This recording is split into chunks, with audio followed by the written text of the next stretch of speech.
Bom dia a todos.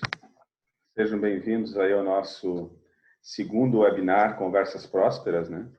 Nós temos feito aí ao longo desse período alguns webinars e pretendemos continuar fazendo aí nas próximas semanas, justamente para discutir temas que são de interesse comum a nós e a todos os nossos stakeholders, né? Para este evento, nós convidamos o Luiz Rasquilha, que eu vou fazer a apresentação logo em seguida. Mas antes eu gostaria de apresentar aqui os meus colegas de diretoria, que vão estar aqui comigo ao longo da apresentação do Rasquilha e vão contribuir aí na sessão de perguntas que a gente vai ter logo após a apresentação do Rasquilha. Tem o Fabiano Oliveira, que é o nosso diretor de Pessoas, Estratégia e Gestão. Bom dia, pessoal. Bom dia, sejam bem-vindos. Daniel Bisol, que é o diretor jurídico da Habitasul. Daniel. Bom dia, sejam bem-vindos. Henrique Zugma, que é o diretor de negócios Papel e Florestal da Irani. Bom dia, pessoal, sejam todos bem-vindos aí. O Matheus, que é o diretor de negócios da Habitasul. Olá, bom dia, pessoal, tudo bem? Sejam bem-vindos. O Odivan, que é o diretor financeiro e administrativo do Grupo Habitasul e Irani. Pessoal, tudo bem? Bem-vindo a todos. E o Lindomar, que é o nosso diretor do negócio embalagem na Irani. Bom dia a todos, sejam todos bem-vindos. Bem, eu sou o diretor-presidente do Grupo Habitasul e também da Irani Papel e Embalagem, né? E hoje nós estamos aqui com o Luiz Rasquilha, que vai falar sobre um tema que é bastante importante nesse momento, que é entender o que fica, né, desse período e quais são as novas tendências aí que estão sendo juntadas às grandes tendências que já existiam nesse novo mundo, né, em função do que nós estamos vivendo agora, né? O Luiz, ele bastante conhecido, né, no Brasil, principalmente no meio empresarial. Ele trabalha muito com planejamento estratégico, com inovação, com tendências. Deixa eu fazer uma apresentação assim. O Luiz possui formação acadêmica em Disruptive Strategy pela Harvard Business School, criatividade e design thinking da Stanford University, gestão na Inova Business School, ISG e SCTE, empreendedorismo e gestão de inovação pela UCP, marketing pela UCP e comunicação pelo INP. É CEO da Inova Consulting e da Inova Business School, professor da FIA e da Fundação Dom Cabral, membro conselheiro do G100 Brasil. Autor e coautor de 20 livros sobre marketing, comunicação, futuro, tendências e inovação. Orador do TEDx, que é o TEDx, e 20 anos de experiência em consultoria nas áreas de comunicação, marketing, estratégia, futuro, tendências e inovação com atuação na Europa, Estados Unidos, África e América do Sul, tendo trabalhado com 10 das 50 empresas mais inovadoras do mundo. Então, o Luiz tem trabalhado conosco também aí na definição do nosso planejamento estratégico para os próximos 10 anos, né? Justamente trabalhando essa questão de entender esse novo mundo, que agora tem um tempero bem diferente aí, se agregando às grandes tendências que nós já tínhamos. Luiz, seja bem-vindo, é um prazer tê-lo conosco. Obrigado, Sérgio.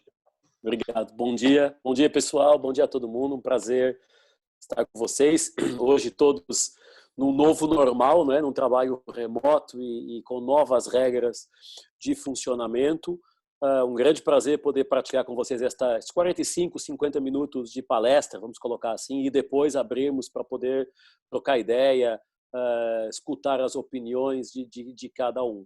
É um prazer sempre poder compartilhar o nosso conteúdo. Eu vou compartilhar a minha tela para poder compartilhar também a nossa visão aí. Se por algum motivo ela não estiver chegando, me sinalizem, mas peço ajuda aí ao Fabiano, que eu estou vendo aqui na tela, está tudo certo, se chegou bem. Então, agradecendo muito o convite, pulando a minha apresentação que o Sérgio já fez, aqui estão os meus contatos, eu fico super à disposição, além desta sessão, para podermos trocar ideia, enfim, aquilo que vocês acharem que eu possa, enquanto professor da FIA, da Dom Cabral, do Albert Einstein, enquanto CEO da Inova, enquanto, enfim, executivo do mercado, fico super à disposição para podermos trocar ideias e poder contribuir com este conteúdo, enfim, no formato que vocês entendam melhor. Um breve slide para explicar a Inova. A Inova tem hoje 13 anos de mercado, 9 anos no Brasil. A gente começou há 30 anos atrás na Holanda com uma divisão de pesquisa de tendências e de cenários. Continuamos até hoje sendo a maior empresa do mundo em mapeamento de tendências, cuja matriz de pesquisa continua na Holanda. Eu lidero diretamente a área de consultoria, quer a estratégica, quer a setorial, onde a gente ajuda e, como estamos fazendo agora com a Irani, a gente disponibiliza metodologias em transformação digital, em planejamento estratégico, em gestão da inovação, em mudança ágil, para trazer este futuro presente para o nosso dia a dia. E temos a divisão de educação, com a Escola de Negócios, com unidades físicas em São Paulo, em Campinas e em Curitiba. A de Curitiba, o startup foi feito totalmente digital há um mês atrás, então começamos em outubro a jornada de Curitiba e a primeira turma começou agora em março, já com confinamento, e portanto o mundo digital já está presente no nosso dia a dia. O que é que eu preparei para a nossa sessão? Um primeiro bloco, digamos assim, uma primeira reflexão sobre a transformação que o mundo está vivendo. Não necessariamente essa mudança começou com o Covid, ela começou há 13 anos atrás, uma breve reflexão, para depois o Covid ser aqui o tempero da conversa, com 10 grandes tendências que estão emergindo dessa transformação que o Covid nos obrigou a operar, e 10 dicas práticas para os gestores, para todos nós podermos começar a implementar nas nossas empresas, nos nossos negócios, a partir do momento em que tudo se comece a desenhar, a definir e possamos voltar a ter alguma normalidade. Eu moro entre Florianópolis e São Paulo, então estou metade mais ou menos do tempo. Agora estamos em São Paulo completamente confinado, um clima tenso de todo mundo fechado, até com a mídia colocando a pressão de fica em casa, não sai de casa, outros estados com uma outra realidade. Mas queria começar com uma primeira reflexão que tem a ver com a transformação do mundo. Eu queria só fazer um pedido a todos. Quem tiver perguntas para o Luiz, a gente vai ter na sequência uma sessão de perguntas logo após a apresentação. Então, pode ir mandando as perguntas durante a apresentação e a gente vai organizando para assim que ele tenha um espaço de perguntas, a gente já faça. Então, aproveitem aí ao longo da apresentação para ir anotando questões que vocês acham interessantes que o Luiz fale depois mais. Obrigado. Perfeito. Muito obrigado. Então, eu queria começar com uma primeira reflexão, a transformação que o mundo viveu. Durante 200 anos, mais ou menos 200 anos, o mundo se organizava de uma lógica triangular. Ou seja, quem liderava o mundo era o topo do triângulo chamado Europa e Estados Unidos. Foi assim na Revolução Industrial, foi assim praticamente em todo o século XX, e o início do século XXI começou com uma transformação para um mundo plano. Ou seja, não mais a Europa e os Estados Unidos eram o expoente máximo da transformação, da liderança, mas outros blocos como China, como Índia, o próprio Brasil, como a Rússia, como alguns outros blocos começaram a emergir e a transformar o mundo. E essa transformação teve, em 2010, um primeiro livro publicado e dedicado ao tema, Thomas Friedman dizendo o mundo é plano. Basicamente, ele defende nesse livro e demonstra nesse livro que o mundo se transformou porque a tecnologia nos permitiu fazer essa transformação. E é daí que eu quero partir para a nossa conversa. O mundo estava relativamente organizado nas chamadas ondas da inovação. Nós estávamos vivendo a quinta onda da inovação numa lógica muito de tecnologia das grandes empresas. Só que em 2007 acontece um fenômeno que muda a regra do jogo. Em 2007 começa a maior transformação da história da humanidade, a partir do momento em que uma empresa, no caso a Apple, apresenta ao mercado e nos disponibiliza um smartphone. Não é o smartphone em si, o device em si, que é transformador.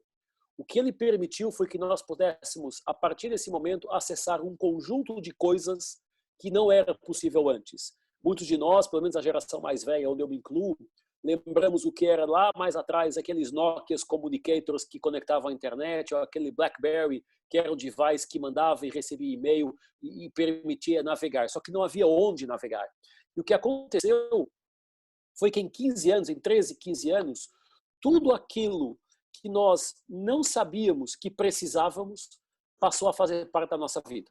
Há 15 anos atrás não tínhamos iPhone, não tínhamos Netflix com a solução de streaming. Hoje, com todo mundo confinado em casa, Amazon Prime Video, Netflix, Telecine fazem parte da nossa ferramenta de trabalho e entretenimento. Não tínhamos Google Chrome, não tínhamos Pinterest, não tínhamos Facebook, Google Maps, WhatsApp, Airbnb, YouTube, Uber, Waze, Alexa, Instagram, Android, Dropbox, Spotify, App Store, Kindle ou Twitter. E de repente a gente se pergunta como é que nós vivíamos. Porque nós todos aqui somos da geração de entregar o TCC na faculdade em 5 disquetes de 1.44 mega, somos da geração da fita VHS que entregávamos na locadora fora de prazo e não rebobinado e pagávamos dupla multa, somos da geração do DVD, somos da geração da cassete, com a caneta Bic que a gente utilizava para rebobinar para a música certa, e de repente parece que tudo isso foi há muito tempo atrás, mas na história da humanidade foi ontem.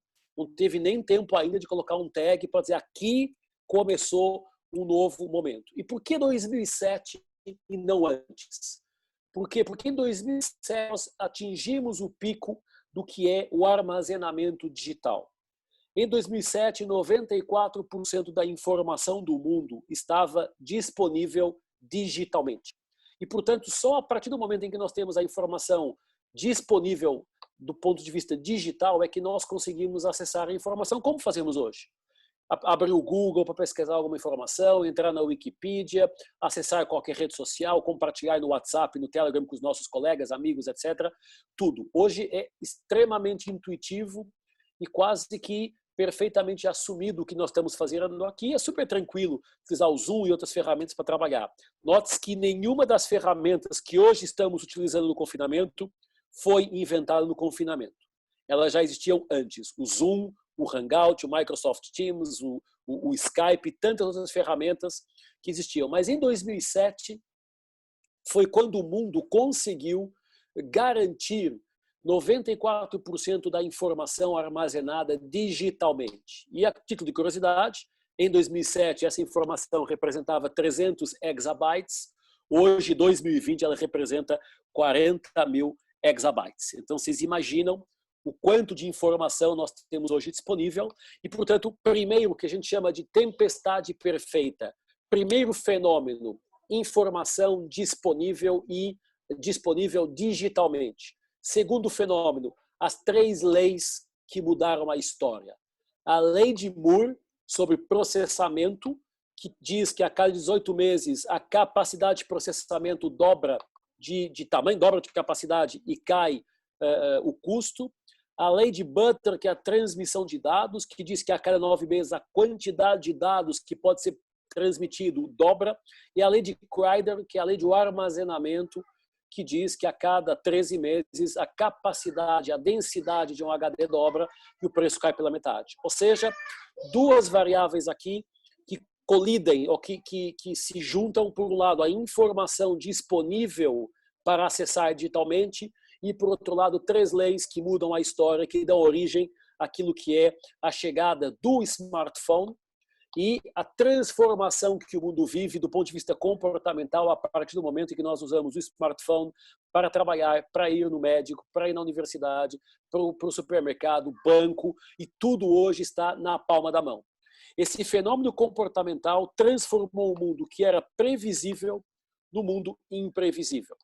Naquilo que eram verdades absolutas que as empresas decidiam, definiam e implementavam para algo que hoje é totalmente imprevisível. E com o fenômeno externo do Covid, que já chegamos lá, esta imprevisibilidade muda e se torna mais ampla e com uma maior densidade, maior impacto. Este fenômeno de transformação comportamental, utilizando os devices de conexão, iPhone, e depois vieram os da Samsung, da LG, da Motorola e por aí vai, trouxe a reflexão o que isso poderia significar. E a transformação comportamental gerada pelo pela permanente consulta e compartilhamento de informação, foi definido em 2016 pelo Fórum Econômico Mundial como de quarta revolução industrial. Ou seja, não é a tecnologia em si, mas é o que ela permite do ponto de vista comportamental que as pessoas façam. Todos já ouvimos falar de mundo 4.0, indústria 4.0, profissional 4.0, educação 4.0, reunião 4.0, mas normalmente nós pensamos nesta revolução industrial, nesta quarta revolução industrial, com uma lógica pura de tecnologia. Mas não, é uma lógica de conectividade. O que fez a revolução industrial funcionar foi a forma como nós nos conectamos, a forma como nós compartilhamos informação, pesquisamos, elogiamos, criticamos. Isto faz, deste momento, a maior transformação da história da humanidade, que teve agora um acelerador chamado Covid. Mas o fato é que hoje estamos em presença de uma realidade que não existia antes. É a primeira vez na história da humanidade que um cliente sabe mais de um produto do que um vendedor que está vendendo, que um paciente sabe mais da doença que o médico está atendendo, ou que o aluno sabe mais do tema do que o professor que está falando. Por quê? Porque está conectado ao YouTube, às redes sociais, aos colegas no grupo do WhatsApp, ao grupo da família, e a um conjunto de fontes de informação que mudaram a história, que mudaram o curso da história. E por que que 2007, mais uma vez, é um ano importante? Até 2007 não havia muito que discutir. Em 2000, nós tínhamos 6 bilhões de pessoas no planeta, 6% do mundo conectado. Em 2010, estávamos batendo 7,4 bi, com 23% do mundo conectado. E, portanto, 2007 chegou o iPhone, 2010 eles começam a se desenvolver e a ganhar o mundo. 2017, 7,4 bi. 2000, 7 bi, perdão. E 2017, 7,4 bi, com 52% do mundo conectado. E a previsão para 2022 e 2025 é de 8 bilhões de pessoas no planeta, 100% do mundo conectado. E, portanto, esta era da informação, esta era da conexão, esta era do conhecimento, ela só vai ser incrementada e cada vez mais incrementada, com impactos diretos nas nossas empresas, nas nossas vidas, de uma forma geral. Quase que vale colocar a questão da nova pirâmide de Maslow. A importância na base da bateria, depois da internet para conexão, e depois segue normalmente aquilo que eram as necessidades humanas normais que o Maslow tinha considerado. Então, esta velocidade, ela tem hoje 3 grandes eixos de análise. Por um lado, a velocidade da informação, portanto, tudo anda muito rápido. Por outro, o tempo é o tempo, são as 24 horas por dia. E o terceiro pilar é o conhecimento, que quanto mais a informação é produzida e compartilhada, mais rápido se desatualiza o que nós sabemos sobre alguma coisa. Na história da humanidade, isto se vê pela velocidade em que o conhecimento humano dobra. Em 1900, ele dobrava a cada 100 anos e, portanto, não havia uma grande necessidade de atualização ao longo da carreira, ao longo da vida.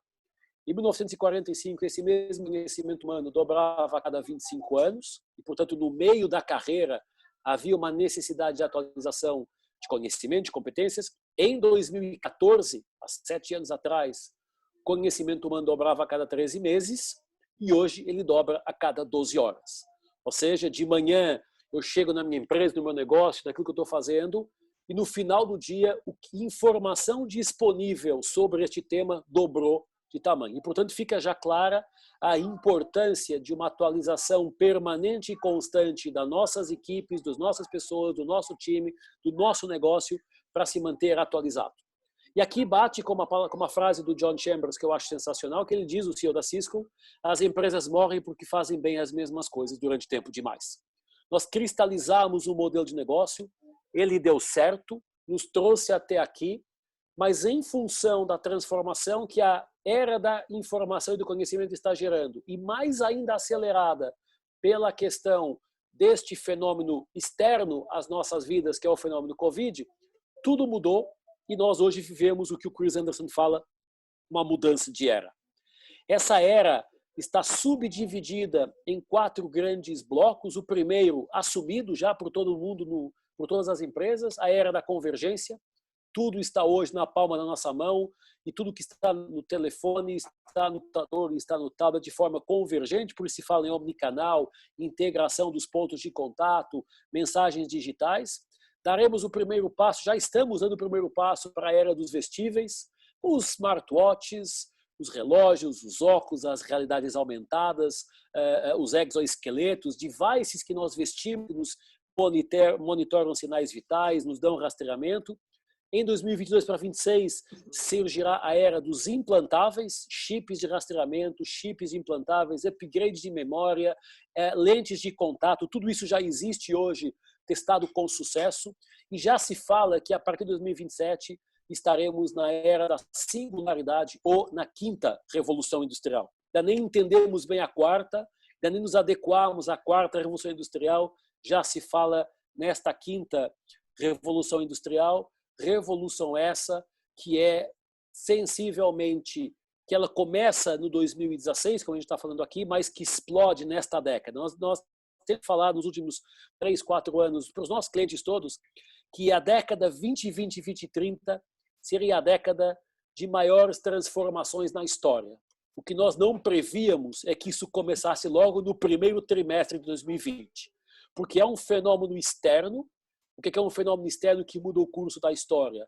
Uma pandemia, um tsunami, uma guerra, um terremoto, um meteoro que cai na Terra. Isso são fenômenos externos que mudam o curso da história, que a grande maioria das empresas não tem mapeado no seu plano de contingência, porque como assim isso não vai atingir o meu negócio? E hoje vivemos na pele o fenômeno pandemia que varreu o mundo. Claro que uns países estão mais à frente do que outros, o próprio Brasil, cada estado está no seu tempo, mas isso traz uma frase do Hawking que dizia: esse século seria o século da complexidade. E essa complexidade está ganhando tangibilização quando a gente vê que o mundo que nós conhecíamos era um mundo que estava desaparecendo, um mundo que está em declínio. Sabemos isso, porque tem um mundo novo chegando, mais digital, com os millennials, com o cliente extremamente informado, com outras regras de negócio, startups, enfim, um monte de transformações. E a nossa dor hoje é a coexistência. A nossa dor hoje é utilizar as regras antigas, e as regras antigas que valiam até dezembro de 2019, no novo mundo que começou em março de 2020.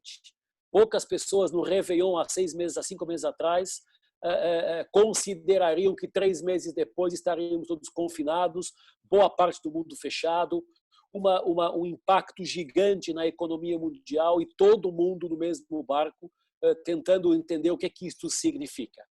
E aí entra a nossa área de tendências. Eu queria só um breve slide teórico para enquadrar as tendências, depois entrarmos diretamente nas 10 tendências pós-Covid, nas 10, para depois abrirmos para a discussão. Nós, na Inova, consideramos que as tendências são as mudanças, as alterações que impactam e que têm o poder de influenciar e mudar a lógica dos negócios e do comportamento humano. Covid é um fenômeno externo que vem trazer um conjunto de tendências que mudam a regra do jogo, como, por exemplo, trabalho remoto. Esse é algo que já está muito claro, ou educação à distância. Como é que nós, na Inova, organizamos um mindset da classificação das tendências? Em primeiro lugar, as chamadas megatendências. Megatendências, nós falamos em movimentos de longo prazo para década ou mais, de larga escala, que tem a ver com o impacto econômico, político, ambiental, tecnológico, social que o mundo vive. Portanto, elas são, como nós dizemos, supra-ser humano. Eu não posso fazer nada contra as megatendências. Por exemplo, uma megatendência de envelhecimento. Eu, indivíduo, Luiz, uma pessoa no meio de quase 8 bilhões do mundo, não posso fazer nada contra o envelhecimento. Eu posso me cuidar, me alimentar bem, descansar, para envelhecer com saúde e envelhecer o melhor possível. Porque a expectativa de vida, segundo a tendência, a mega tendência do envelhecimento, já fala que vamos chegar a 120 anos e já se fala que é possível que a primeira pessoa que vai durar 150 anos tenha nascido em 2015, portanto já tem 5 anos. E isto é uma mudança profunda na forma de entendermos o ecossistema e o mundo. O segundo bloco são as tendências comportamentais, ou seja, a forma como o ser humano se comporta em função das megatendências. Ou seja, megatendência é evolução tecnológica. Meu comportamento, trabalho de casa, utilizo o Zoom, tenho todos os aplicativos no meu smartphone e consigo, sem precisar de ir na empresa, fazer uma boa parte, 90% do meu trabalho de forma remota. O terceiro bloco é o bloco das tendências de negócio, aquilo que as empresas não podem deixar de considerar no momento que o mundo está vivendo. E, portanto, dizemos, mega tendência é mais macro, comportamento humano, tendência de negócio, e agora, há 2 anos atrás, implementamos, adicionamos um novo layer, que são as tendências emergentes, aquilo que nos próximos 12 meses pode impactar a nossa vida. E é neste quesito aqui, nas tendências emergentes, que entra as tendências do pós-Covid e o mundo que nós vamos discutir já já a partir do próximo slide. Quando olhamos neste bloco, e é algo que a gente está começando a utilizar na Irani, principalmente na área de planejamento estratégico, mapeamento de cenários, nós construímos um mapa das tendências específicas. Ou seja, de tudo que está acontecendo, nem tudo faz sentido para o meu negócio.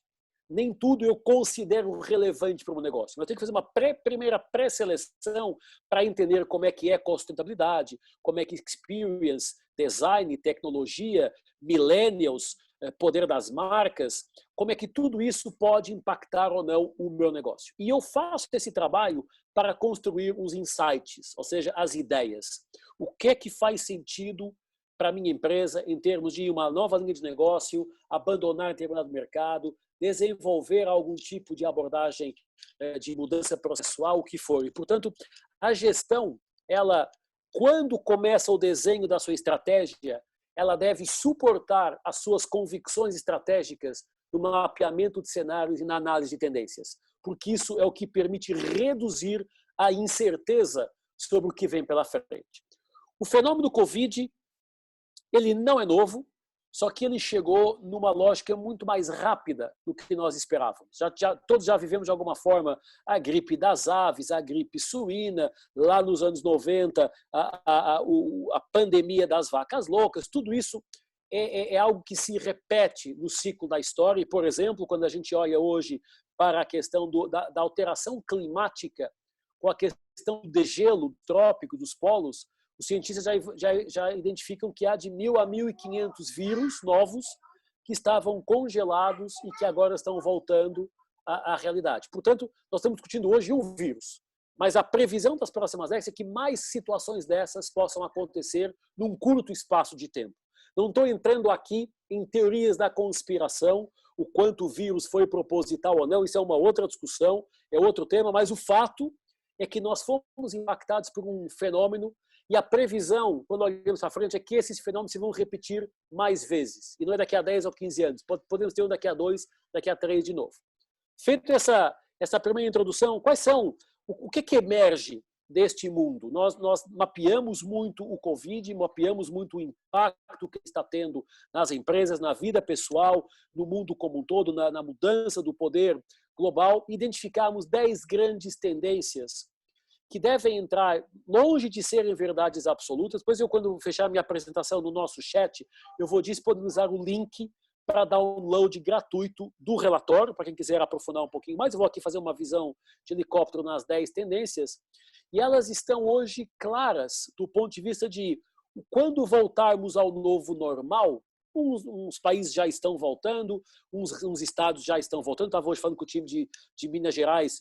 Minas já está começando a dar passos para voltar ao normal. São Paulo está um pouquinho mais atrás, Rio talvez um pouquinho mais atrás. Mas quando nas próximas 3 semanas, um mês e meio, começarmos a voltar ao chamado normal, o que nós não podemos deixar de olhar do ponto de vista de tendência? A primeira é o que nós chamamos encapsulamento 2.0. Por que 2.0? Porque o conceito de encapsulamento, chamado cocooning, foi definido nos anos 70 pela Faith Popcorn, quando ela se referia ao seguinte: as pessoas vão passar mais tempo dentro de casa, vão passar a trabalhar mais de casa.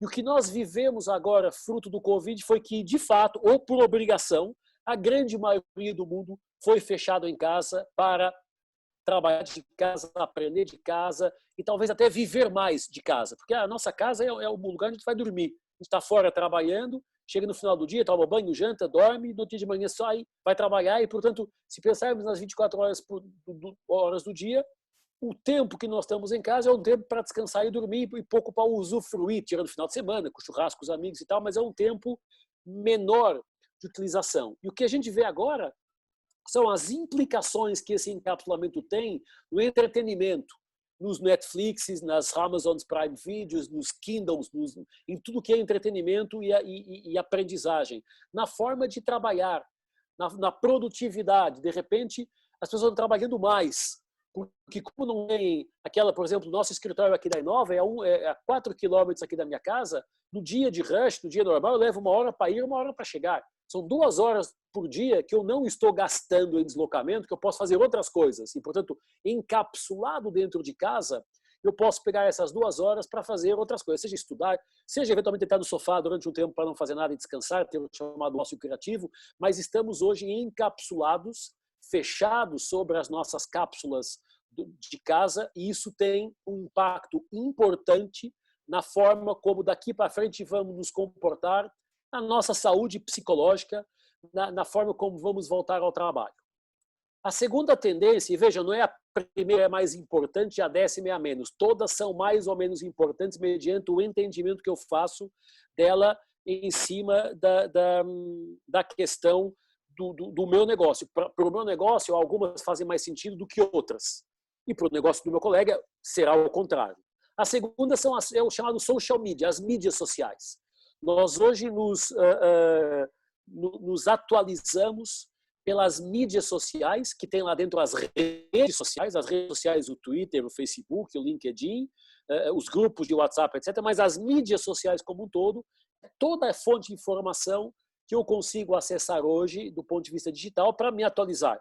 Seja um canal YouTube de uma televisão, seja a televisão online, seja o jornalista, assim, tudo isso se mistura até numa discussão hoje que está muito clara entre o que é real news, o que é fake news, o que é notícia parcialmente disponibilizada, mas o fato é que, como nós não podemos sair de casa, nós estamos hoje incrementando o nosso consumo de mídias sociais para entender cada vez melhor o que está ou não acontecendo.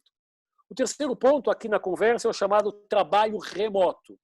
O trabalho e educação remotos. E trabalho e educação remotos, ele está hoje na conversa, todos estamos vivendo isso de alguma forma, que é o processo de, a partir do momento que eu estou encapsulado, a partir do momento que eu estou dependente da tecnologia e das mídias sociais, eu estou trabalhando de casa, porque eu fui obrigado a trabalhar de casa.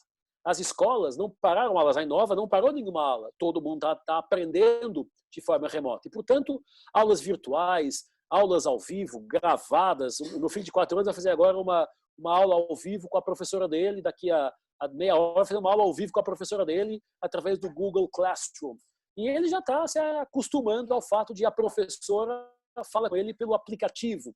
Então, estamos numa adoção de ferramentas que todas elas já existiam antes do Covid, mas que agora ganharam o mundo, ganharam força. A título de curiosidade, o criador do Zoom, que nós estamos usando aqui, enriqueceu 4 bi desde que o Covid chegou, porque a quantidade de empresas que passaram a comprar o Zoom como uma ferramenta muito correta, muito eficaz de conversação, de live, como estamos fazendo aqui, fez com que aquela empresa subisse, e hoje o Zoom sozinho vale mais que as 6 maiores companhias aéreas do mundo. O Zoom vale 40 bi e as 6 maiores companhias aéreas do mundo juntas valem 35 bi. Portanto, vejam como, de repente, a história se transforma. Um amigo meu que mora no Dubai, eu não ter falado, ele dizia, eu estou vendo 10 anos transformados em 3 meses, porque tudo isso levaria tempo a acontecer, as culturas de empresas levariam tempo a adotar trabalho remoto, educação remota, principalmente as faculdades, que não estão ainda numa fase de cultura madura para a questão remota, e de repente todo mundo, de uma forma ou de outra, começou a se ajustar a essa realidade. Possível também pela conectividade, por isso aqueles meus primeiros 10 minutos de enquadramento ao mundo, esta conectividade e esta infotecnologia, esta revolução tecnológica. Extremamente simples, cada vez mais barata, podendo utilizar soluções cada vez mais eficazes e inovadoras para que as pessoas não estejam desconectadas e não estejam fora da realidade. E hoje, se o nosso Wi-Fi trava, se o meu aplicativo não abre, se a minha bateria não dura, eu fico fora do mundo e fora da realidade, e isso é a quarta tendência. A quinta vem aqui para uma discussão importante sobre a questão do ser humano. Algo que, de alguma forma, estava relegado para segundo plano, que é a consciência social sobre humanismo e sobre solidariedade. A nossa preocupação crescente com o grupo de risco, com os nossos pais, com os nossos colegas, nossos colaboradores, com o vizinho mais idoso que eu vou tentar ajudar para não se colocar em exposição, em risco de exposição, com o comerciante local, o pequeno comerciante que eu vou ajudar na compra do produto dele, seja a padaria ou açougue, a pequena loja, para tentar ajudá-lo a não se desmoronar dentro deste ecossistema. E talvez um dos legados que sai daqui é a maior consciência do papel de cada um de nós enquanto seres humanos no trabalho conjunto para podermos melhor sair desta confusão, e isso é algo que está ficando muito claro também. Família em primeiro lugar, de novo, e família é um conceito muito abrangente, porque depende da orientação religiosa, da orientação sexual, da orientação cultural, mas família em conceito lato tem muito a ver com a preocupação e o fato de estarmos convivendo mais tempo com os nossos. No outro dia, um meme no Instagram que dizia: estou em casa, comecei a falar com a minha esposa e com os meus filhos, de repente achei que eles são umas pessoas legais, não os conhecia tão bem assim. Tirando a brincadeira, o fato é que o fato de estarmos mais em casa nos faz estar mais próximo da nossa família.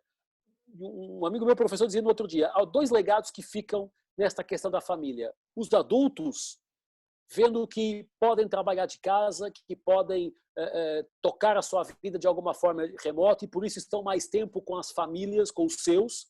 E as crianças, com o legado de que os meus pais ficaram mais tempo comigo. Os meus pais me ajudaram na brincadeira do Lego, me ajudaram na tarefa da escola, estão mais próximos de mim. Claro que isso dependendo das idades, obviamente, mas é algo que está ficando mais claro do mundo, a preocupação humana e a preocupação com também os nossos entes mais queridos. Isso impacta em novos modelos econômicos.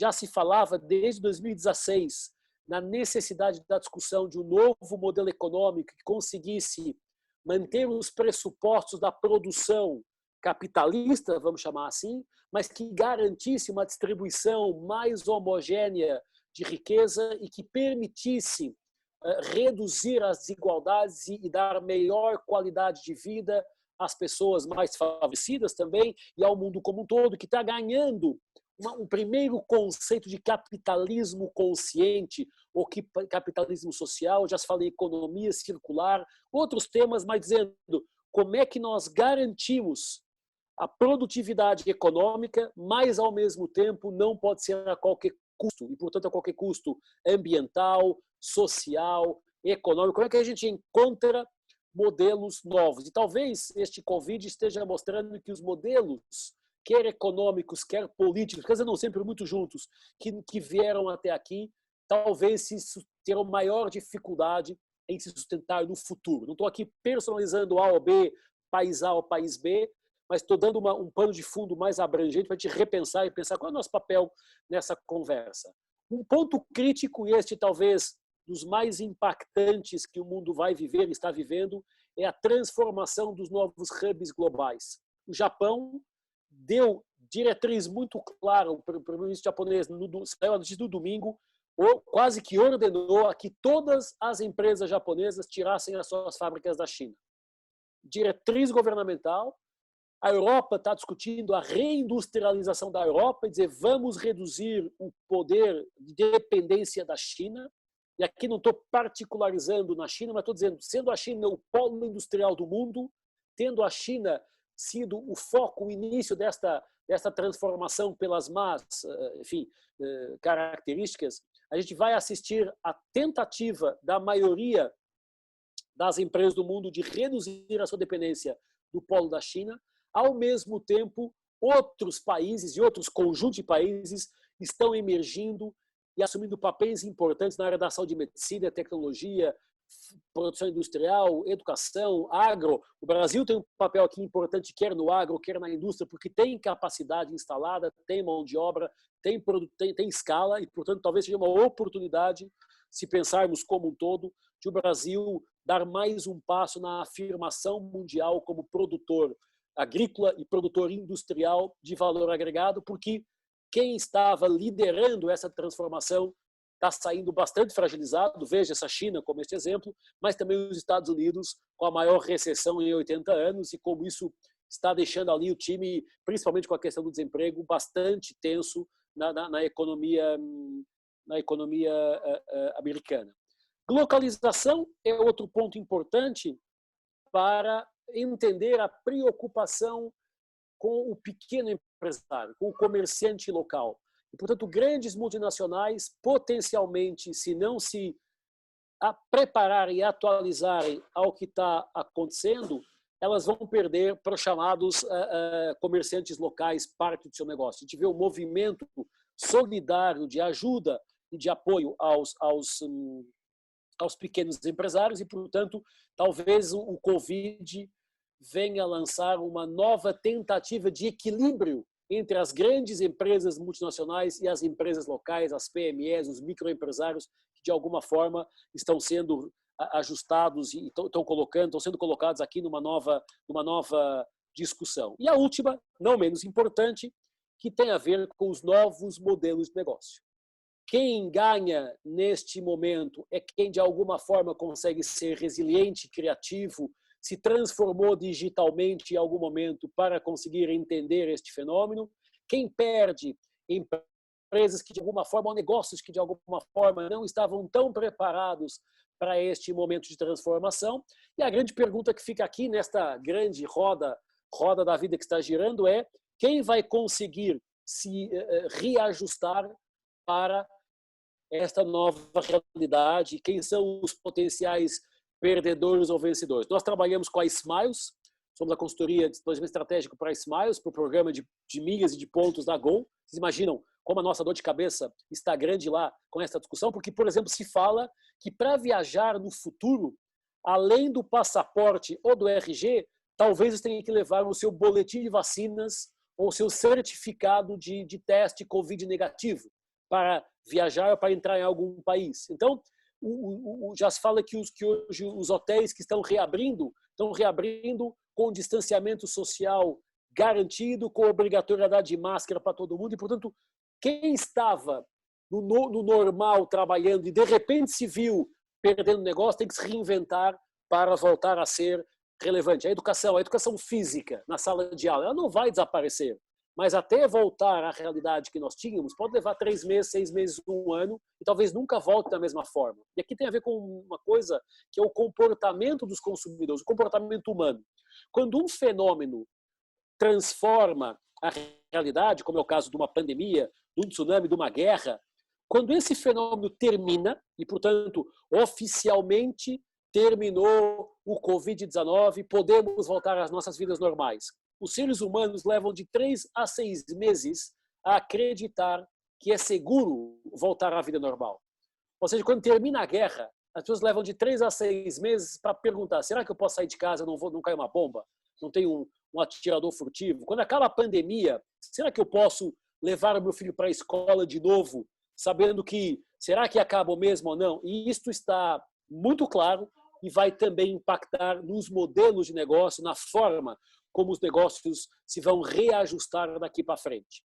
E talvez, para resumir em 3 grandes clusters, como é que a gente vê as 10 grandes tendências do pós-Covid? O cluster tecnológico, portanto, mídia social, conectividade, trabalho remoto. O cluster humano, encapsulado em casa, humanismo, família, localização. E o cluster de economia e negócios, que é o cluster talvez o mais surpreendente de todos, que é dizer, bom, temos que pensar como preparar a nossa empresa para essa nova matriz, como entender as forças globais e onde é que eu posso apontar as minhas energias e como é que a economia se vai reajustar. Então, feito este plano, eu tenho mais 12 minutos, eu queria compartilhar as 10 dicas práticas. Bom, Luiz, eu entendi, o mundo mudou, nós sabemos isso, por onde é que eu começo? E aqui a gente estruturou em 3 grandes capítulos. O capítulo de dicas para empresas, de dicas para gestores e de dicas para profissionais. Mais uma vez, quer um documento, quer outro, são documentos para lançar a discussão, são roadmaps de reflexão que podem, obviamente, ter ajustes para os próximos 3, 6 meses em função de como o mundo vai se desenvolver. Mas, pensando nas dicas para as empresas, 3 grandes dicas. A primeira tem a ver com a chamada jornada do cliente. O ser humano mudou a sua forma de comportamento, passou a ficar fechado em casa, passou a pegar todo o processo de entrega em casa por Rappi, por iFood, Pão de Açúcar, farmácia local em Florianópolis, lá onde a gente tem um apartamento, no Campeche. Da porta do meu apartamento ao posto de combustível mais próximo são 2 quilômetros, não chega a 2 quilômetros. Tem 3 farmácias no caminho. Uma de um grande grupo de varejo e 2 locais de pequeno e médio empresário. A do grande grupo de varejo não faz entrega em casa e continua no seu modelo tradicional. Uma daquelas menorzinhas faz entrega em casa, manda por motoboy, nós mandamos a encomenda por WhatsApp e ela manda entregar. Ou seja, essa farmácia menorzinha entendeu que o comportamento do consumidor mudou e quase que inconscientemente redefiniu uma nova jornada de cliente, dizendo, meu cliente farmacêutico, eu tenho que entregar em casa. Então, a primeira coisa que uma empresa deve considerar agora é como fica a jornada do nosso cliente. Seja cliente B2B, seja cliente B2C. Como é que ele se relaciona dentro do nosso ecossistema? Quais são os pontos de contato que mudaram? O que é que não vai mudar? E, portanto, o Covid em 2, 3 meses mudou tudo. Nós não podemos assumir que a forma como os seres humanos se comportam vai ser a mesma de antes do Covid. Não vai. Todos vamos sair diferentes, uns melhores, outros piores, mas todos vamos sair diferentes. E talvez a primeira grande dica para as empresas é atualize a jornada do seu cliente. A segunda dica tem a ver com a segunda onda da transformação digital. A primeira onda da transformação digital, ela meio que aos soluços tem acontecido, quer dizer, precisamos digitalizar os negócios, precisamos trazer tecnologia para dentro, mas só tecnologia não chega. Não chega apenas tecnologia e infraestrutura. Nós precisamos preparar as pessoas também para o momento de mudança. E se a transformação digital era algo que estava na análise e na estratégia das companhias para um médio e longo prazo, muitas vezes, ela não tem mais como esperar.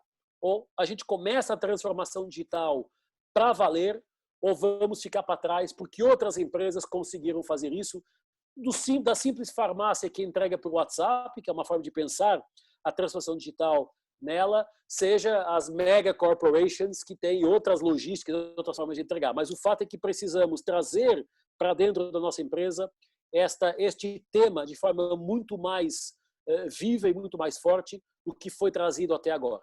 E a terceira, sem dúvida, tem muito a ver com o que nós acreditamos, com o nosso negócio, que é precisamos dedicar mais tempo à análise de agenda de futuro e tendências. Eu falava no outro dia com uma amiga minha, advogada, de um grande escritório de advogados aqui em São Paulo, de 400 advogados, que dizia, nem nós, nem nenhum dos escritórios nossos concorrentes tinha nos seus planos de contingência mapeamento de fenômenos como pandemias ou terremotos ou o que fosse. Vamos passar a ter, porque o fato é que eles impactam, quando acontece, impactam a nossa vida. Então, precisamos direcionar recursos humanos, técnicos e financeiros cada vez mais para mapearmos os cenários que têm a ver com o nosso negócio, mas não só, que tem que ver com o negócio como um todo. E, portanto, tem que ver com o mundo também. Então, a nossa área de pesquisa, de BI, planejamento estratégico, também deve trazer cada vez mais para a sua pauta de análise esta discussão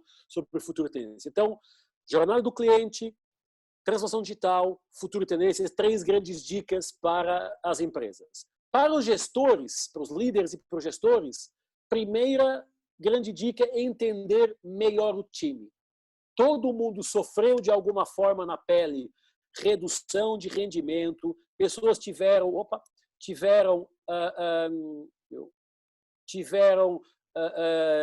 familiares infectados, conhecemos pessoas que faleceram, temos o nosso time vivendo todo ele um momento de insegurança sobre a retomada. Quando vai acontecer? Como vai acontecer? Será que o meu emprego está garantido? Como é que tudo isso se arruma? E aqui é muitas vezes a necessidade de ter uma postura de acolhimento e empatia para entender como é que a inteligência emocional vem, como é que a estrutura psicológica das pessoas vem, como é que elas voltam à empresa e ao trabalho nesta dinâmica nova. Portanto, esta postura de líder, se não for gerenciado e amenizado nessa questão do acolhimento, talvez eu queira exigir coisas que as pessoas não estão preparadas para dar ou que, de repente, acham que não faz sentido fazer desse jeito.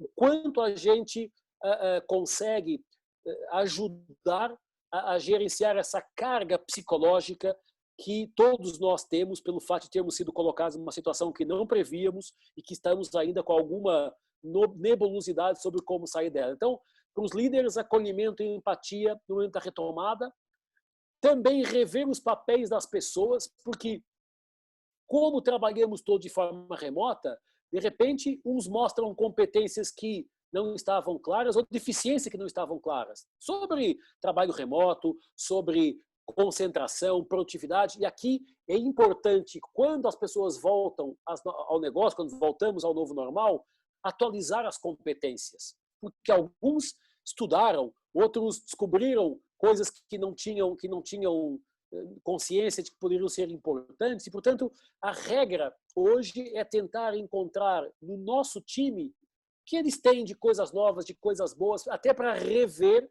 os seus papéis. De repente, eu que posso ser uma pessoa que trabalha muito bem de forma remota e em casa, mas meu chefe não sabia que tinha essa autodisciplina. De repente, isso pode ser uma forma de dizer, olha, este cara aqui pode ter funções que podem permitir o trabalho remoto. Ou outro que fala, não, eu não consigo trabalhar em casa, não tem como. Isso pode ajudar a rever algo importante nos papéis dos nossos colaboradores. E também revermos, esta é óbvia, a nossa forma de trabalho.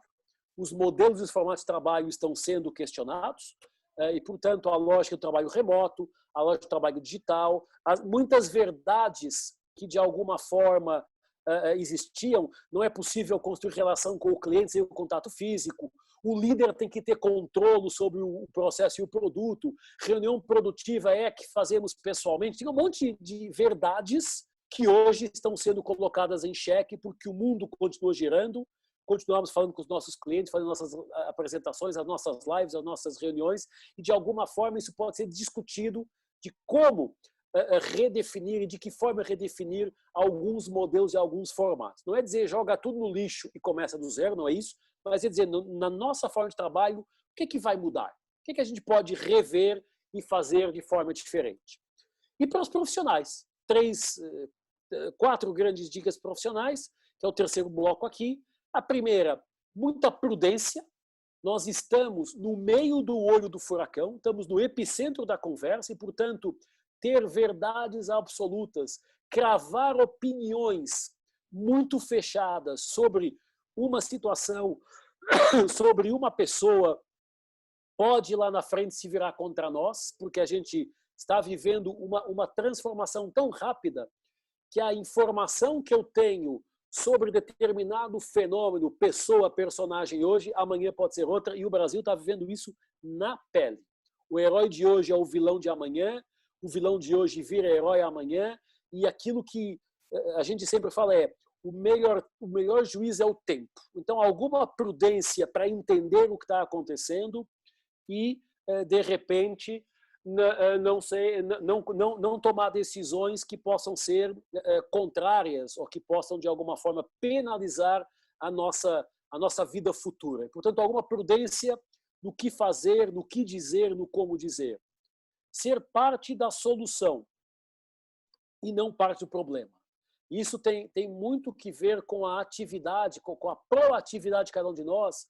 A gente pode ajudar a empresa. Está todo mundo neste momento de transformação, está todo mundo no mesmo barco, todos sairemos mais pobres desta conversa e, portanto, se o colaborador, se o profissional está em casa vendo Netflix porque está de férias com salário garantido ou o que for, mas não tem nenhuma preocupação com a empresa, talvez ele não tenha como voltar porque a empresa pode não existir. Então, ser proativo para encontrar soluções muito mais do que apenas isso não faz sentido, isso depois eu vejo, ou vejam bem, não temos que ficar quietos. Então, precisamos ter uma atitude, a gente brinca até com mimimi, com menos mimimi e mais preocupação, mais engajamento e mais dor de dono. Obviamente, isso dói em todo mundo, de formas diferentes, mas é o que tem que estar importante.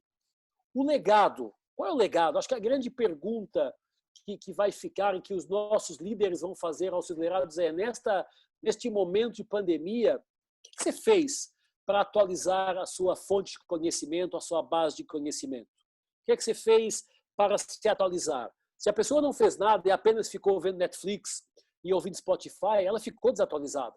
Porque tem um monte de coisa acontecendo e hoje tem Coursera, YouTube, Udemy, tantas ferramentas que permitem a pessoa estudar, a se atualizar, aulas ao vivo, tutoriais no YouTube, qualquer coisa que possa ajudar a pessoa a se atualizar, perdão, e a se reinventar, é uma pergunta que também vai ser feita a todos nós quando voltarmos. O que você fez para se atualizar? O que você fez para fazer o processo evoluir? E a última, a postura de educação continuada, a postura de lifelong learning, que é uma postura de estudar sempre.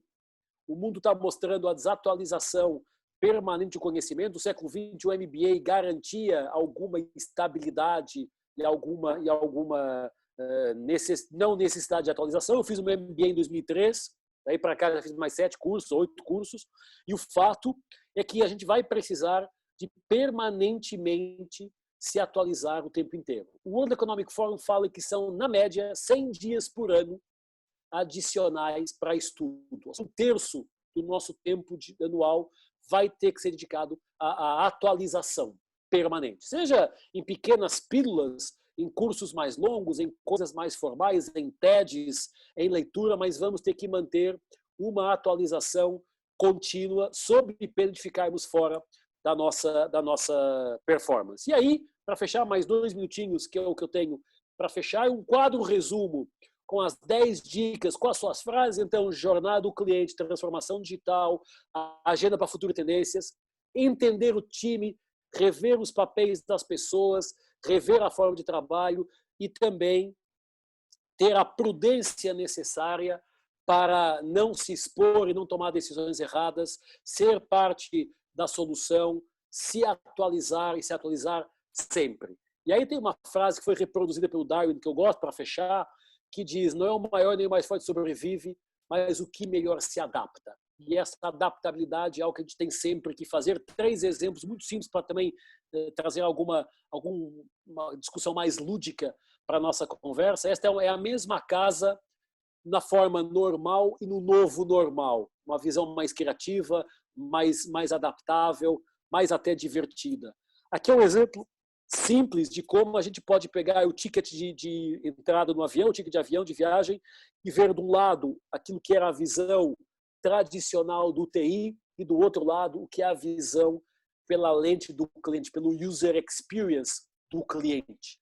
E aqui é rigorosamente a mesma coisa, mas com uma visão mais adaptável, mais ajustada, levando em consideração a jornada do cliente. Isso eu adoro, tirando a brincadeira, que é sempre a lente da empresa versus a lente do usuário. Não é? Eu estou achando que aqueles bonequinhos são super bonitos para a criança, mas a criança está deitada e está vendo a base dos bonequinhos, não está vendo os bonequinhos. E muitas vezes a gente, com aquelas verdades absolutas do nosso negócio, não fazemos a empatia necessária para ver, será que é exatamente isso que o meu cliente está vendo? Será que aquilo que eu estou dizendo é aquilo que ele está entendendo? Tem a ver muito com isso. E aqui o último exemplo também divertido, que tem a ver com a jornada do cliente.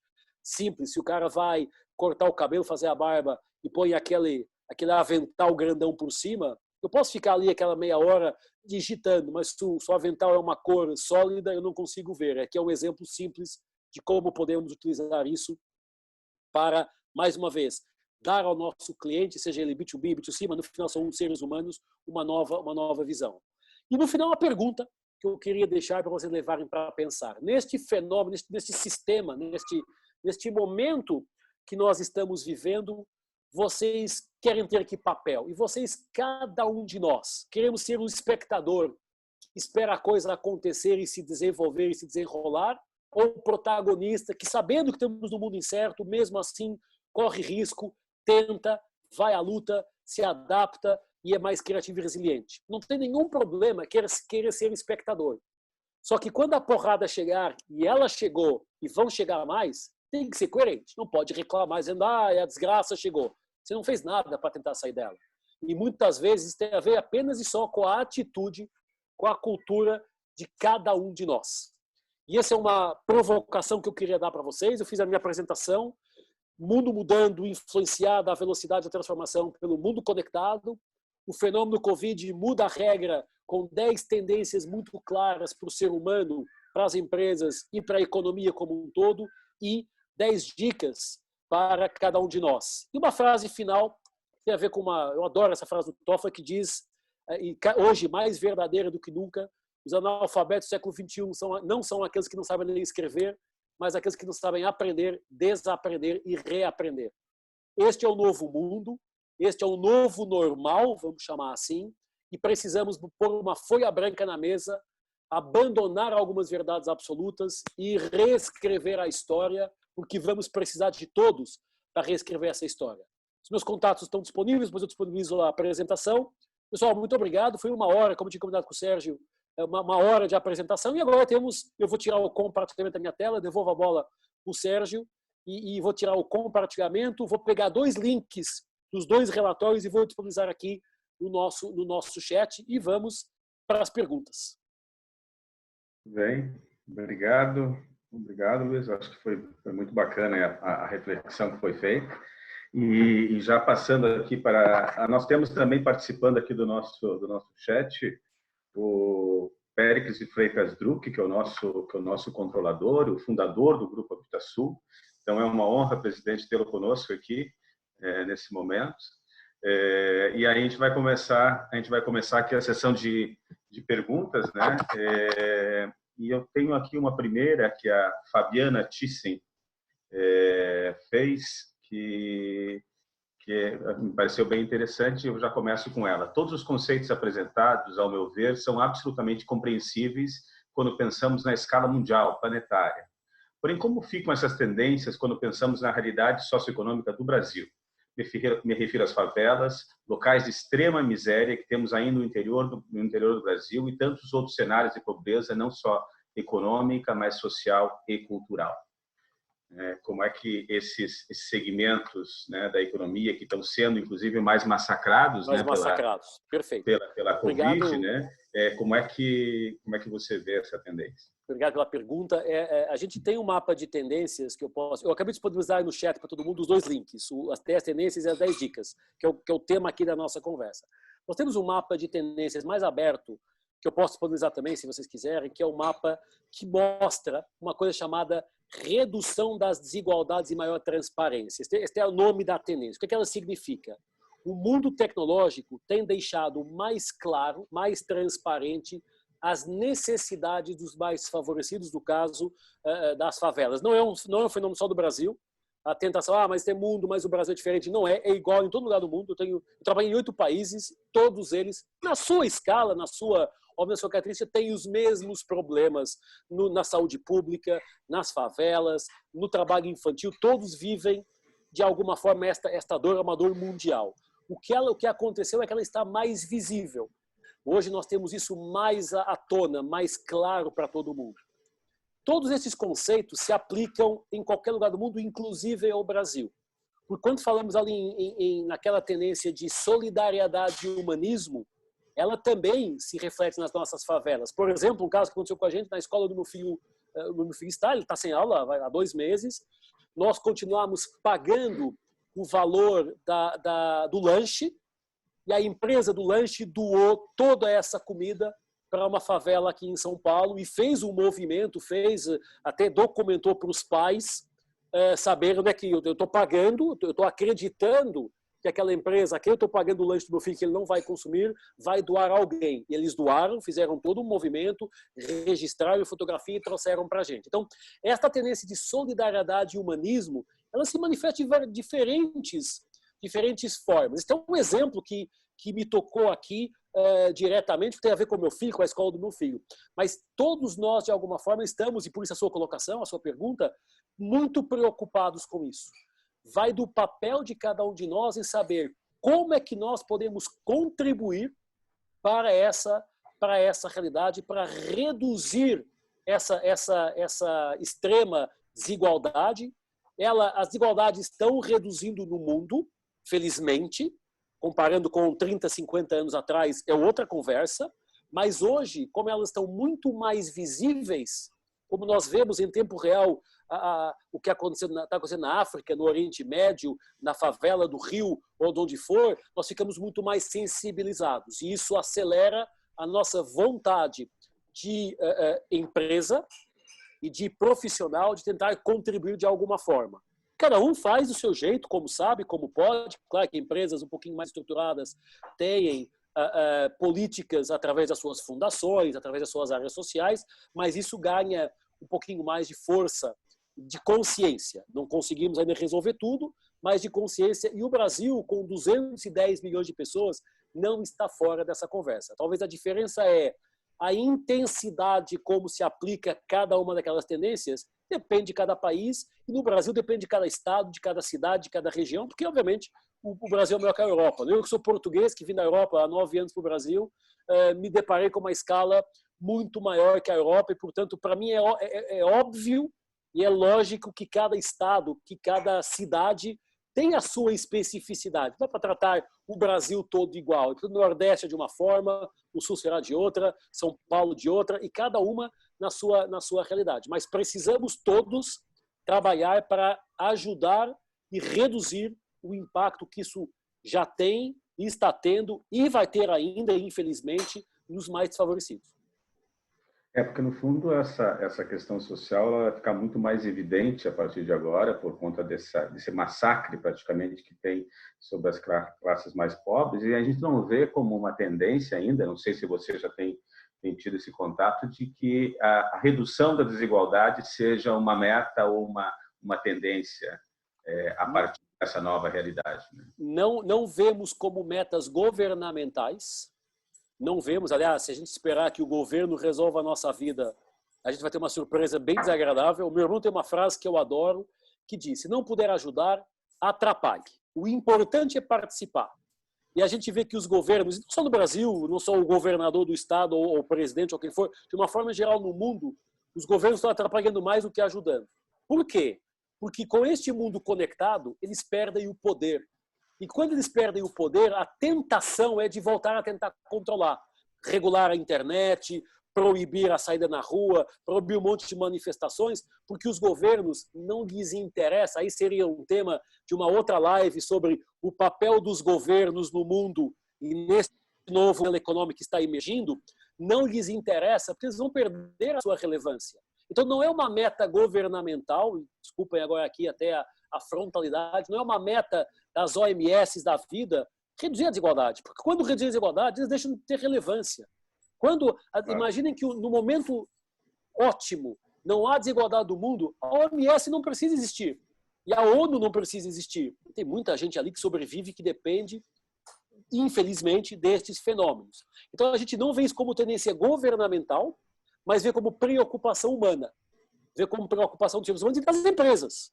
E das empresas que, de alguma forma, têm essa preocupação, primeiro, com os seus, com o ecossistema onde os seus colaboradores vivem, as famílias, os amigos, etc., com a comunidade onde estão envolvidas, e depois, obviamente, se possível, com a contribuição para um mundo melhor. Aí, talvez as grandes empresas como Apple, como Amazon, como Microsoft consigam fazê-lo e nós temos alguma limitação. Mas, de alguma forma, a gente consegue ter um papel importante e interventivo na sociedade, ou no ecossistema onde nós estamos. Então, a gente vê como tendência humana de sociedade, mas ainda não como uma política. Eu acho que isso vai acontecer à medida que o incremento da pressão social sobre os políticos faz eles, a chave começar a virar, eles começarem a se preocupar com as verdadeiras e genuínas coisas que deveriam. Alguns mais, outros menos, e aí, obviamente, é uma discussão que vai levar algum tempo. Legal. Deixa eu passar para os diretores. Daniel, gostaria de fazer uma pergunta. Mais uma vez, bom dia, Luiz, parabéns pela palestra, muito legal. Eu vou ser o porta-voz aqui, na verdade, de duas perguntas, né? Por favor. Da Caroline Alves, né? E a outra é do Mirko Becker, né? Eu acho que o assunto, na verdade, é comum a delas, né? A Caroline questiona, né? Ela define que os fornecedores têm se adequado para vender, né? Mas ela tem notado que o valor, né, desses produtos, mercadorias ou serviços continuaria o mesmo, né? Não deveria ser revisto o custo das mercadorias, né? A partir do momento que muitas vezes os próprios custos, né, desses fornecedores, enfim, reduziram, né? Ela cita como exemplo os restaurantes, assim, né? E o Birkon, né, na mesma linha, né? Ou seja, a questão da nova economia, né? Da razoabilidade, né? Da modicidade, né? Dos preços, enfim, dos custos também por consequência, né? Ele coloca que nessa travessia que nós estamos fazendo, né? As empresas, as pessoas, enfim, vão reduzir, algumas já reduziram gastos, né? E assim como reduziram consumos, né? E no fundo os dois gostariam de te ouvir um pouco assim, se tu tem algum cenário, como é que tu enxergas, né, este novo normal, digamos, pela ótica da economia, das mudanças, né, econômicas que pertinem às empresas e às pessoas, assim. Excelente. Há três teorias, eu vou pegar as teorias para dar minha opinião, mas eu gosto sempre de embasar aquilo que eu falo. Há três teorias sobre a retomada econômica: a teoria em V, a teoria em W e a teoria em U. O que cada uma delas diz? Em V chegou muito rápido, impactou todo mundo, mas vai retomar muito rápido também, porque nós não nos podemos dar ao prazer de ficar parado, temos que trabalhar, temos que tocar as nossas vidas. A teoria em W diz, veio, caiu, retomou, mas quando vai retomar muito rápido, tem um segundo ponto de contágio, vai cair de novo e vai retomar de novo. E a teoria em U diz, chegou, vai levar tempo para recuperar e depois vai voltar. A teoria U começa a ser cada vez mais descartada. Porque uma teoria U diz, como foi, por exemplo, a crise de 14 e 15, levou tempo para chegar, impactou, não impactou todo mundo, e depois voltou e saiu com o impeachment, etc. Levou algum tempo e nós estávamos agora, este ano, finalmente começando a dar sinais de uma recuperação econômica para valer. Chegou o V, a primeira porrada, destruiu a economia, se fala que Portugal pode cair 10% do PIB, a China 6%, os Estados Unidos 20%, o Brasil parece que já vai em 4,1% de previsão de queda, então a queda veio. E agora acontecem duas coisas. A primeira é, as pessoas ficaram fechadas em casa e, portanto, as chamadas demandas reprimidas estão aqui. Quando liberarem, provavelmente nós vamos querer gastar essa energia em algumas coisas. Então, vamos querer voltar ao nosso restaurante, ao nosso shopping, e vamos talvez ter aqui uma recuperação rápida de consumismo, entre aspas, dependendo das pessoas que o podem fazer, já chego lá, mas que vai depois estabilizar num normal de maior consciência. Ao mesmo tempo, como foi colocado, muitas empresas tiveram custos que caíram, mas também deixaram de vender. O restaurante que teve a queda do custo das matérias-primas que transformam em pratos, ela teve a queda do custo porque ela não vendeu. Mas tem lá o custo dos seus colaboradores, do imposto, de todo um conjunto de infraestrutura que não é 100% variável. Então, enquanto a gente possa pensar que os custos vão cair, potencialmente eles vão aumentar.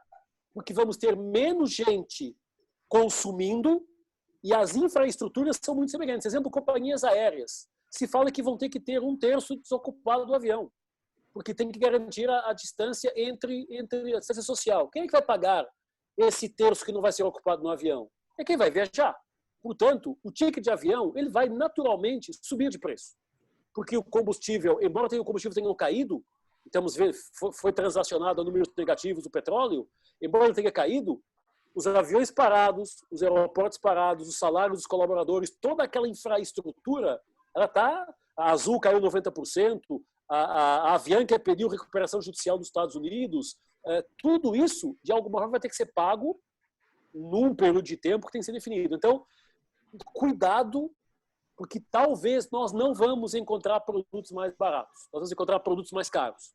E aí vamos ter que saber muito bem onde direcionar o nosso recurso, porque todos tivemos recursos reduzidos, todos perdemos de alguma forma remunerações. Tenho colegas de grandes empresas de consultoria que tiveram 30% de corte no salário, médios empresários que deixaram de ter salário, enfim, todos de alguma forma tivemos o nosso salário, em algum momento, o nosso income impactado, e isso tem uma relação direta na forma como nós vamos comercializar para frente. Precisamos entender, e por isso a jornada do cliente lá atrás, como é que eu consigo fazer isso? Onde é que eu posso verdadeiramente reduzir, porque eu reduzi custo, e onde é que eu tenho que manter, e onde é que eu tenho que eventualmente acrescentar. Por exemplo, dou um caso concreto com a Inova. A Inova tem uma área de... Fabiano falava disso várias vezes, tem uma área de palestra e conferência ao vivo e a cores, pega um avião, senta com o cliente, faz a palestra e vai embora. E agora tem uma área nova, que é essa nossa área de fazer esta palestra em formato digital, e termos 300 pessoas conectadas, cada um de seu lugar, trabalhando. Reduz o custo da palestra, reduz o custo de deslocamento de infraestrutura e pode trazer mais gente para a conversa. Então, tendencialmente, o Fabiano sabia isso, nós na Inova baixamos o nosso custo de palestra, porque não é o mesmo custo. O conteúdo é o mesmo. E o meu tempo é o mesmo, mas todo o ecossistema da venda da palestra mudou. Então a gente conseguiu fazer isso. Mas, por exemplo, em outras áreas, como é, por exemplo, a área de educação à distância, nós não conseguimos baixar preço, porque a única coisa que mudou foi a pessoa, em vez de entrar numa sala de aula, ficar em casa. Mas a sala de aula está lá, parada, vazia, pagando aluguel do prédio. Os professores são os mesmos, porque só não tem que se deslocar para ir dar aula. Então, temos que avaliar muito bem no nosso ecossistema empresarial, onde eu tenho potencial economia, onde eu tenho necessária economia e onde eu tenho, infelizmente, eu tenho economia e vou continuar fazendo o que eu tenho que fazer. O fato é, temos que redefinir, temos que redesenhar e temos que ver o que faz ou não faz sentido, porque, sem dúvida, é um novo modelo econômico, como a gente falou aqui.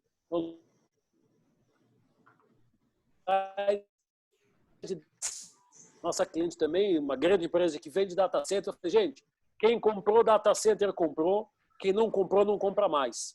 Porque agora eu posso fazer na nuvem, contrato um software as a service data center, eu preciso comprar uma infraestrutura para botar no -2. E aquele time olhou para mim, e o time da venda da data center olhou, Luiz, mas eu vou perder o meu negócio. Se você vai perder o seu negócio de hoje.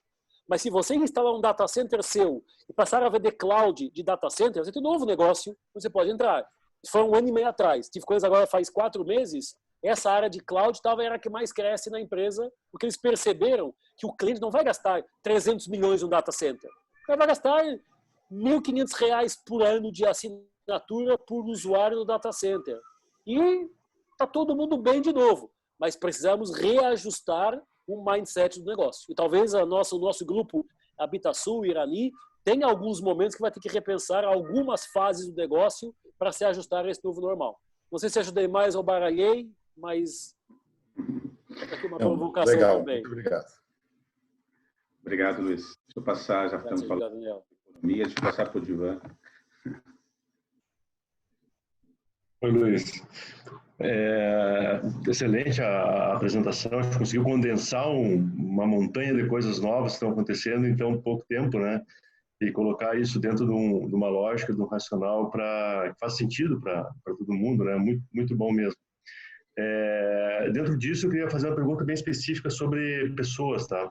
Acho que tem tanta coisa acontecendo, tão rápido, tanta coisa mudando, né?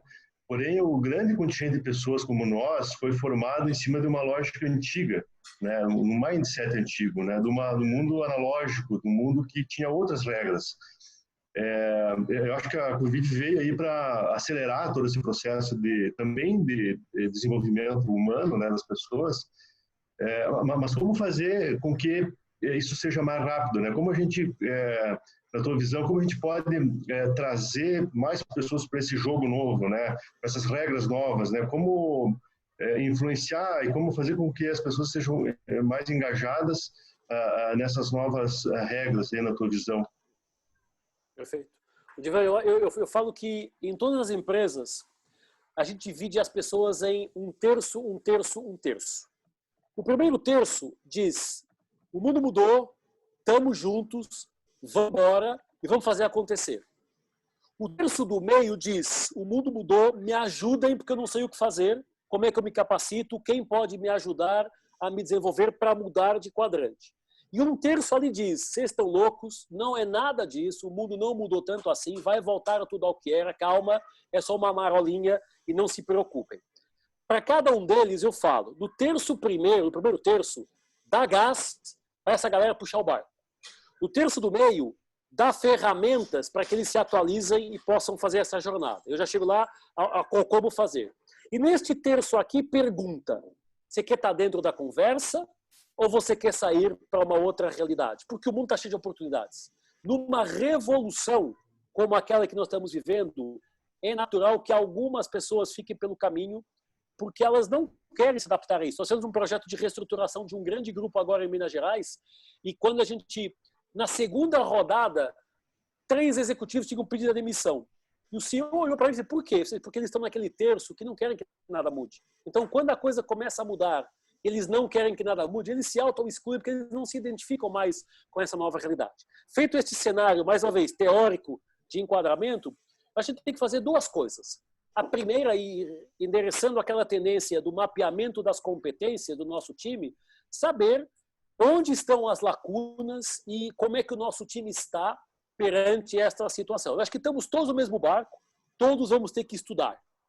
Uns mais, outros menos, uns temas, outros, mas todos vamos ter que estudar. Agora, não há, obviamente, capacidade de infraestrutura, tempo e dinheiro para botar todo mundo na universidade para fazer MBA ou pós-graduação.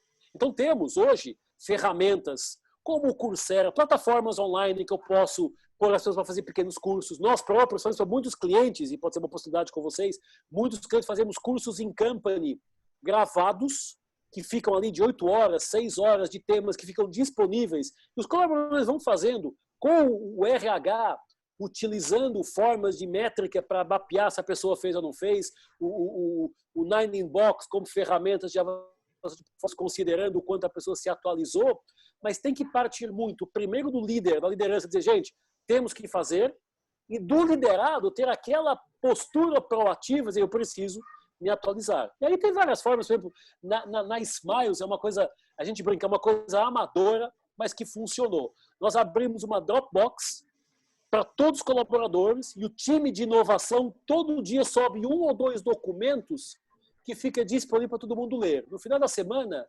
todo mundo teve que dedicar meia hora para ler aqueles documentos. Tirar 10, 15 minutos por dia para ler um documento, para assistir um vídeo, para ver alguma coisa, ninguém pode dizer que não tem tempo. Isso de planejamento e programação. Hoje, com o mundo digital, isso é mais possível. Claro, depois tem coisas mais estruturadas. Trilhas de desenvolvimento, cursos em campo, mas vamos ter que encontrar nas nossas empresas as soluções que se adequam a cada grupo de colaboradores, ou a cada cluster, ou a cada pessoa individualmente. Então, esse é um processo que o RH lidera, porque todo mundo vem diferente e precisamos ver como é que eles chegam e como é que eu posso atualizá-los. Hoje é mais fácil, porque temos muito mais ferramentas. Eu já te ajudo na bateria do carro. O Filhote chegou aqui dizendo que o carro não tem bateria. A preocupação dele agora é que o carro de controle remoto está sem bateria. Mas é preciso identificar cada um dos nossos colaboradores e, obviamente, em toda a companhia, para dizer como é que eu o ajudo. Como é que eu ajudo cada um deles? Hoje não falta, estamos na era da informação. Não falta informação, não falta conteúdo e não faltam ferramentas e profissionais, obviamente, para desenvolver e levar esse conteúdo. Talvez não seja na lógica formal que estávamos acostumados. Amanhã é treinamento das 8 às 6, todo mundo no auditório da empresa e um professor falando e todo mundo retendo a informação. Talvez agora sejam nanodegrees, pílulas de conhecimento, outras formas mais pulverizadas, mas mais perenes. Dizer, gente, todo dia de manhã, nós fizemos isso com um cliente nosso, com a L'Oréal, na fábrica. Gente, todo dia de manhã, das 8 às 8h05, vocês tomam, o líder e os seus 3, 5 liderados tomam um café juntos, só para trocar ideias do que eles viram de novo. De repente começou a criar uma atitude. Olha, eu li uma notícia, cara, que impacta aqui, que a nova embalagem...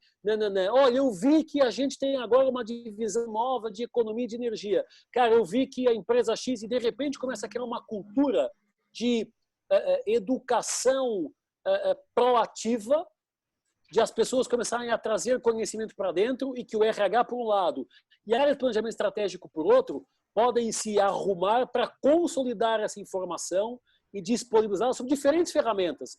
Vídeos, PDFs, jogos, palestras, lives como esta. Eu acho que esta nossa live aqui tem um pedacinho de aula com esses 2 relatórios e, de repente, é uma hora que as pessoas, inconsciente ou inconscientemente, aprenderam mais alguma coisa. E esse é um trabalho mais regular e não como a gente fazia antes, como você falou, Divan. Temos o modelo mental anterior, que é agora treinamento. É a segunda-feira, dia X, das 8 às 6. De repente não é mais segunda-feira, dia X. É todo dia, 10 minutos por dia, um vídeo. 10 minutos por dia, um PDF. E depois, em algum momento, junta a galera e vamos debater com um case, com uma aplicação ao nosso negócio. Então, também isso é uma nova forma de entender o desenvolvimento e acompanhamento das pessoas. Legal, obrigado, Luiz. Nós estamos aí caminhando para o final. Eu queria... No final? Porque vamos ver se a gente encerra até 12h35. Perfeito. Para a gente fazer mais algumas perguntas e não extrair muito tempo por conta aí da agenda das pessoas, né? Então, deixa eu passar aqui para o Henrique. Teria algum ponto interessante? Sim. Luiz, parabéns pela palestra, achei excelente. Você esclareceu bastante. Eu estava refletindo aqui, né, sobre a questão da globalização, né? A gente passou por um período onde a globalização veio para ficar, né? E eu já li algumas teorias, né, e em alguns setores da economia dizendo, não, agora com a questão do coronavírus nós temos que algumas cadeias de suprimentos a gente tem que repensar elas. E talvez se antes eu trazia um subproduto da Índia, outro do Vietnã, outro da China, outro sei lá o quê, agora eu tenho que pensar numa solução mais interna. Como é que você vê essa questão? Sem dúvida, isso está acontecendo. A gente vê ali no mapa de tendências os novos hubs globais e a glocalização, não é? Esta discussão. Isso tem 2 eixos. O primeiro eixo é um eixo social, de dizer, bom, pessoal, estamos preocupados, estamos trazendo para próximo as cadeias de suprimentos para priorizar a nossa sociedade, o contexto onde nós estamos incluídos. Então, isso é uma lógica até de social, de propósito, de relevância para o nosso ecossistema. Se eu compro do Vietnã, mas posso comprar de um cara aqui no Rio Grande do Sul, se eu comprar dele, eu estou ajudando a economia local e estou me posicionando como um agente influenciador da retomada do grupo. Isso é um eixo importante, mas não pode ser a qualquer custo. Temos que entender na transferência, na cadeia de suprimentos, onde estão as economias e onde estão os custos. E aqui entra um papel também público ou político. Por exemplo, o Japão está dando incentivo fiscal para as empresas voltarem ao país. Os Estados Unidos já faziam isso, já estavam trazendo para próximo com incentivo. Eu acho difícil neste ano que entra que o governo brasileiro consiga traduzir isso numa política estruturada. Eu tenho as minhas dúvidas que eles consigam fazer. Mas vamos precisar que eles façam isso de alguma forma. Talvez a visão de economicista do Guedes possa ajudar em algum momento para dizer, cara, vamos ajudar as indústrias brasileiras, a indústria brasileira, a trazer para a próxima a sua cadeia de suprimentos para ajudar o sistema como um todo, porque todos ganham. Eu acho que isso está na agenda. Talvez tenha aqui algumas dificuldades, porque, mais uma vez, Brasil, maior que a Europa, não dá para traçar uma régua igual para todos. Mas isso é importante, mas até que isso venha da política pública, nós temos que fazer o nosso trabalho. E aí é tentar encontrar localmente quem pode ajudar e quem pode compartilhar valor, porque é disso que se trata. Se todo mundo crescer junto, todo mundo ganha junto. Isso numa questão regional, país, continente e mundo. E talvez aí tenha aquela discussão que eu coloquei naquele nosso mapa do novo modelo econômico. Talvez muito mais proximidade para que todo mundo cresça em espiral. Claro que, obviamente, isso é o ideal. Como é que cada um de nós implementa? O teu negócio, Henrique, tem umas particularidades diferentes do meu e cada um vai ter que encontrar a sua jornada também para não penalizar o outro lado do mundo, mas aqui somos humanos, o outro lado do mundo está muito longe. Quem está perto é que vive as dores comigo. Se eu puder ajudar quem está perto, eu vou primeiro ajudar quem está perto. Depois ver como é que o outro lado do mundo se arruma. Isso tem a ver com um conceito, para fechar, que é um conceito muito interessante que algumas empresas utilizaram. A gente viu muitas fábricas deixando de produzir bebida para produzir álcool gel, fábrica de têxtil fazendo máscara. Tem uma charge sensacional na Itália. Os italianos dizem, aqui na Itália o jaleco do médico é da Armani, o respirador é da Ferrari, o álcool gel é da Bulgari, a gente morre, mas morre em estilo. E o fato é que grandes marcas entenderam que agora é o momento de criar valor e ajudar o mundo, e depois retomaremos os nossos negócios, cada um vendendo o seu negócio. Mas hoje, para vender Ferrari está difícil. Vender Armani está difícil. Então vamos ajudar as pessoas a que elas possam retomar as suas vidas para daqui a pouco poderem voltar a comprar os Armanis, os Ferraris, enfim, do ponto de vista figurado, tudo isso. É um trabalho de cadeia de valor, cadeia de suprimentos ao mesmo tempo que é mais pulverizada, está mais próxima. E é legal ver este momento de plataforma nascer, emergir neste pós-Covid. Esta preocupação que não é só preço é importante, preço e prazo são importantes, mas também é a questão social, a questão humana e a questão local. Acho que agora vamos encontrar um equilíbrio entre esses dois grandes forças, porque é disso que se trata, tentar encontrar o equilíbrio para que a gente possa sobreviver melhor daqui para frente. Bem, muito obrigado. Obrigado, Luiz, aí pela tua contribuição. Eu acho que foi muito bacana. Nós tivemos em torno de 400 pessoas participando, né? Clientes, fornecedores, colaboradores, parceiros de negócios. Acho que foi um momento bastante rico. Mas antes de encerrar, eu gostaria de passar a palavra ao Dr. Péricles, que é o nosso fundador e um grande visionário aí que criou, que sempre esteve à frente do seu tempo, né, no desenvolvimento dos negócios, né, e que tem uma sensibilidade muito boa para o momento que a gente está vivendo. Eu gostaria de passar a palavra ao presidente para que ele fizesse o encerramento e eventualmente fizesse alguma colocação para você.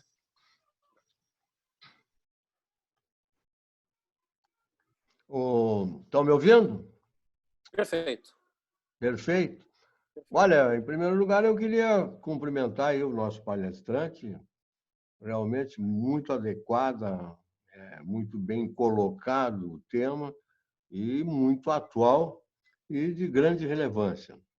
Então, mas é isso, depois do que ele falou, fica realmente difícil encontrar alguma coisa que dizer, a não ser ratificar e cumprimentá-lo e dizer que a nossa responsabilidade como executores desse processo é fazer com que as coisas aconteçam dessa maneira. Então, cumprimentos ao palestrante, cumprimentos a todos nós, cumprimentos a quem está organizando todo esse processo, porque esta tendência, que sempre foi uma tendência nossa, ou essa compulsão nossa, se eu puder usar essa palavra, que é forte, em estar sempre procurando a atualização, estar sempre buscando estar junto dos que estão à frente de todos os processos, é realmente o que nos trouxe até aqui e é o que pode nos levar ao futuro, a um futuro de sucesso e a um futuro de relevância no processo econômico e social do nosso país. Então, mais uma vez, meus cumprimentos e meus agradecimentos aí ao nosso palestrante. Eu que agradeço. Muito obrigado. Obrigado, presidente. Eu gostaria de agradecer, então, a todos os participantes, primeiro aos meus colegas de diretoria, né, que estão conosco aí e dividindo os desafios desse momento e tentando entender essas tendências, entender esse novo normal e como que a gente, dentro do nosso ecossistema, podemos ser protagonistas nas relações aí com os nossos clientes, com os nossos fornecedores, com os nossos colaboradores, para que juntos a gente possa passar bem por esse processo e aproveitar essas novas tendências também como formuladores também das nossas estratégias a partir daqui.